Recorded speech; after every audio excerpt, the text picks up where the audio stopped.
Hi, my name's Rob Pope, Senior Consultant and Partner with Ecolite Energy Solutions, and it's my pleasure to present, on behalf of the Regional District of Okanagan-Similkameen, this third of a six-part series on the subject of best practices in building planning design, compliance, best practices in building envelope, and high-performance HVAC systems.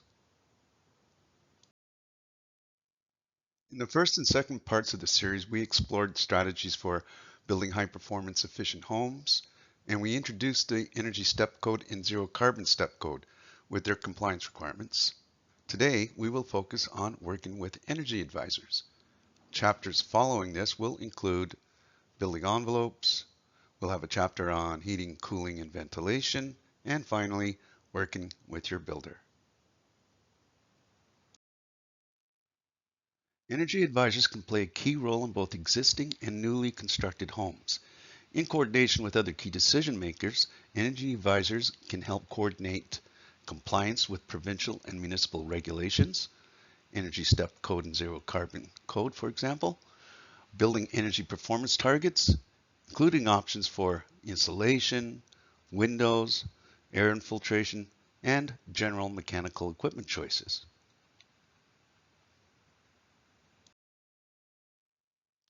Energy advisors are experts in home energy efficiency. They're registered by Natural Resources Canada. They're trained to use Enercan's energy software, HOT 2000.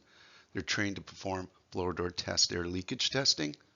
And EAs have been doing their services in Canada for at least 30 years in programs like our 2000 Housing, Inner Guide for New and Existing Homes, and the Energy Star for New Homes program.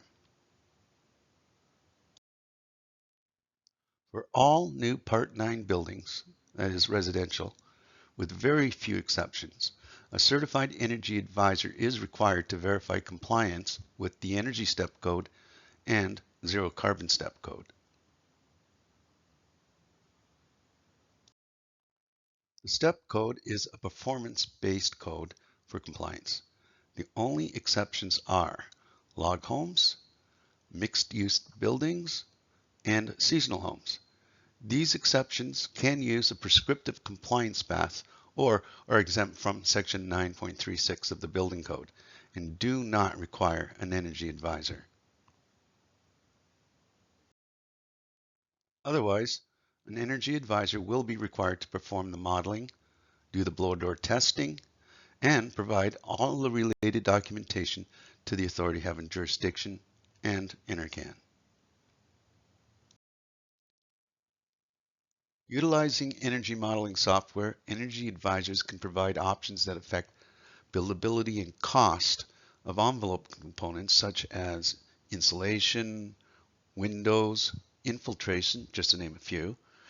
And it can also provide general guidance on mechanical system choices such as the HRV or ERV, heating and cooling equipment, and domestic hot water. Energy advisors can be found through Enercan's website, CHBA BC, which is a service organization, and CACEA, which is a National Energy Advisor Association. In addition to modeling the home, another important function of the energy advisor is to verify the targeted infiltration rate. This is done with a blower door test, ideally once at mid-construction, but always before occupancy. Typically, a strong 50 Pascal negative pressure is induced throughout the building, which will demonstrate the amount of leakage in the building envelope and where those leaks are coming from.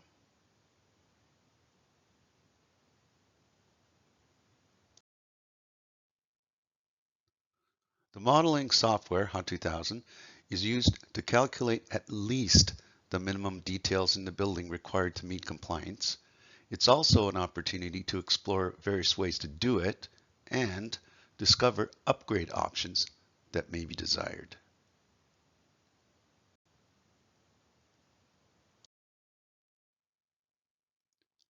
Any project is best served when the design team includes all the key decision makers at the earliest stage of design. Coordination of project aspirations, compliance requirements, budget, constructability, among other things, is often referred to as an integrated design process. It will reduce potential for cost and schedule issues, reduce unwanted surprises and liabilities, and ultimately benefit everyone. It's not uncommon to make changes to the building design during construction. That's okay. There are many valid reasons why this happens. Budget, supply chain challenges, aesthetic and functional variations as the building is constructed are just a few. However, it is critical that when there are changes, the energy advisor is informed and consulted with as the changes are being considered, not after they've happened.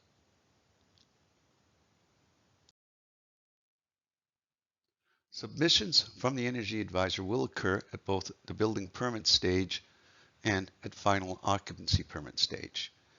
It is at this final stage that you do not want the energy advisor to discover changes during construction that may impact compliance.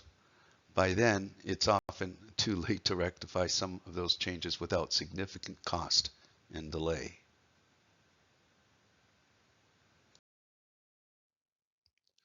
And that brings us to the end of this third chapter on working with energy advisors in this six-part series on best practices in building planning design, compliance, best practices in building envelope, and high-performance HVAC systems.